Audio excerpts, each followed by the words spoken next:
Buenas tardes, Máster. Somos el grupo número 8, conformado por mi compañera Odalis Rodríguez y mi persona Escartú. En esta presentación le vamos a explicar el análisis estadístico que realizamos en el componente práctico 2, usando los datos que recogimos en nuestra primera encuesta del componente práctico 1.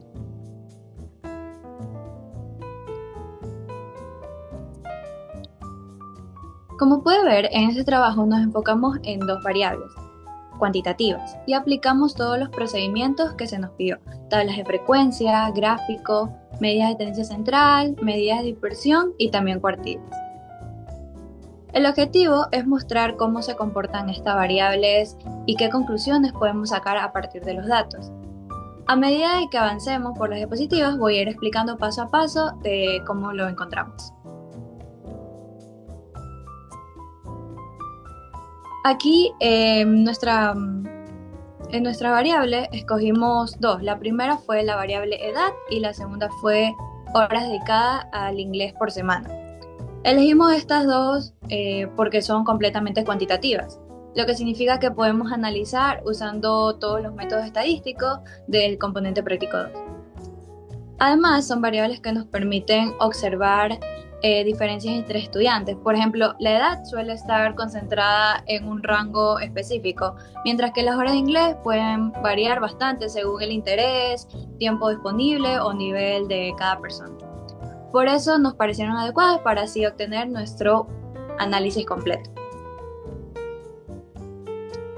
En nuestra tabla de frecuencia, correspondiente a la variable edad, aquí podemos ver claramente cómo se distribuyen las edades de las personas encuestadas. La mayor concentración se encuentra alrededor de los 19 años y eso significa que la mayoría de los estudiantes se ubican pues en ese rango. Por eso podemos decir que la distribución de edad es bastante compacta o agrupada. También se puede ver muy poca variación entre edades, lo que indica que no hay externos muy alejados ni variables atípicas. Esto es importante ya que la dispersión es baja. Las medidas como la media o la mediana suelen ser más representativas del grupo. Y por otra parte tenemos la tabla de las horas del inglés, pero aquí sí notamos una diferencia más marcada. Los datos están más dispersos, hay estudiantes que dedican muy pocas horas y otros que dedican muchas más. Esto significa que no todos manejan el mismo nivel de inglés o tienen el mismo tiempo invertido en esta materia. A diferencia de la edad, que aquí sí parece más variabilidad, lo cual es útil para comparar comportamientos dentro del grupo.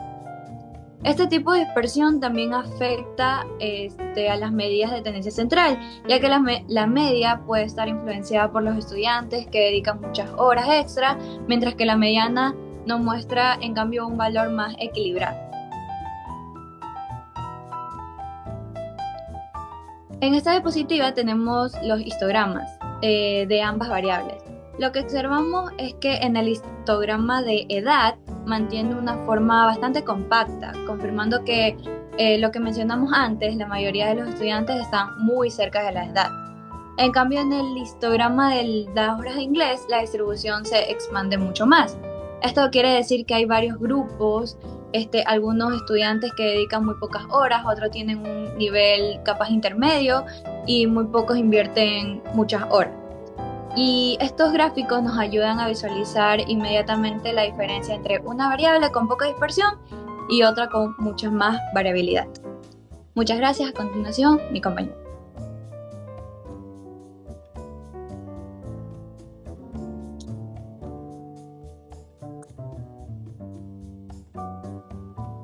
Buenas tardes, Máster. Yo les voy a hablar, en esta diapositiva analizamos las medidas de tendencia central, que son de las dos variables que trabajamos, que son edad y horas del inglés. Las medidas que utilizamos fueron la media, la mediana y la moda, porque son las que permiten describir el punto central de los datos. En el caso de las variables, edad, la media fue de un 19.6%. La mediana fue 19 y la moda fue 15.6. Podemos ver que estas medidas están relativamente cercas entre sí, lo que indica que los valores no tienen mucha dispersión y que la mayoría de estudiantes se agrupan alrededor de edades similares. En cambio, la variable horas al inglés la media fue de 4.28, la mediana 4 y la moda 7. Aquí sí observamos diferencias más grandes entre las medidas, especialmente entre la media y la moda. Esto nos indica que hay personas que estudian muchas más horas que el resto y eso hace que la moda suba. Finalmente, en ambas variables, la media es la medida más representativa porque es menos afectada por valores extremos. Por eso la tomamos como referencia para describir el comportamiento central de cada variable. Ahora, las medidas de dispersión son las que nos ayudan a identificar qué tan separados están los datos entre sí.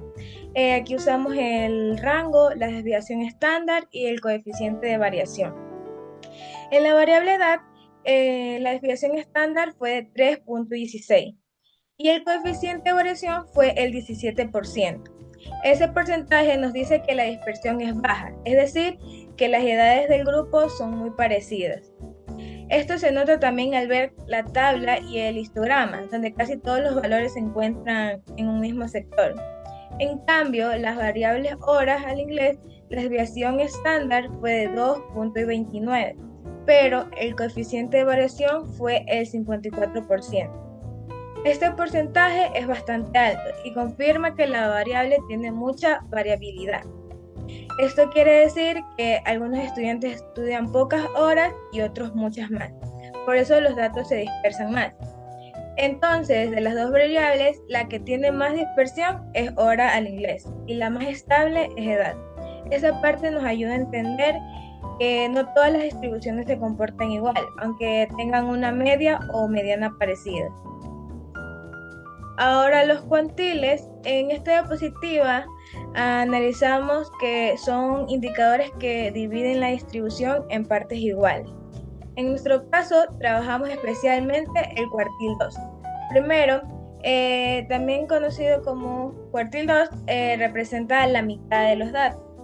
Esto significa que el 50% de los estudiantes están por debajo de ese valor y el otro 50% por encima.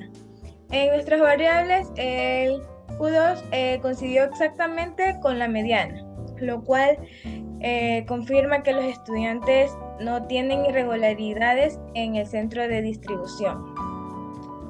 Y ahora vamos con las respuestas a nuestras preguntas finales. Si en esta parte respondemos las preguntas finales según los resultados que obtuvimos.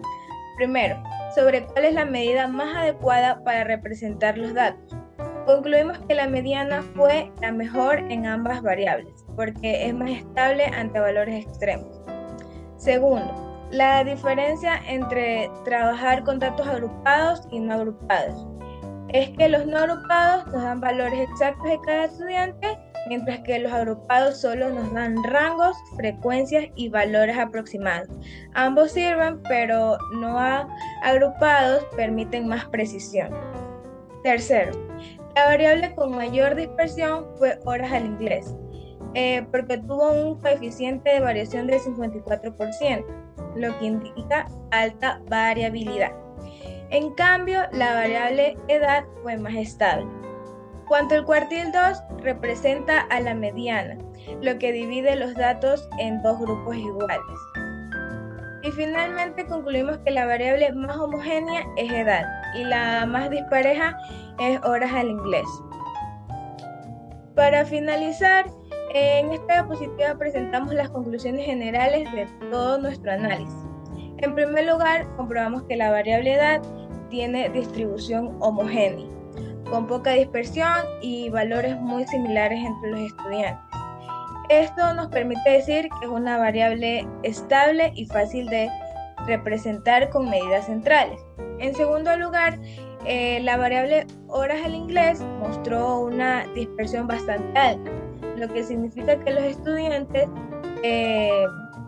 dedican tiempo muy diferentes al estudio del idioma. Esta variabilidad también se confirmó en los histogramas, en las medidas de dispersión y en los cuantiles. En tercer lugar, las herramientas estadísticas aplicadas nos permitieron describir y comparar el comportamiento de cada variable de manera clara. La media, la mediana y la moda nos dieron puntos de referencia centrales. La desviación estándar y el coeficiente de variación nos ayudaron a medir la variabilidad. Y los cuantiles nos permitieron entender la estructura interna de los datos. En conjunto, este análisis nos permitió identificar tendencias, contrastes y patrones dentro del grupo, lo que demuestra que las medidas estadísticas son fundamentales para interpretar cualquier conjunto de datos. Gracias.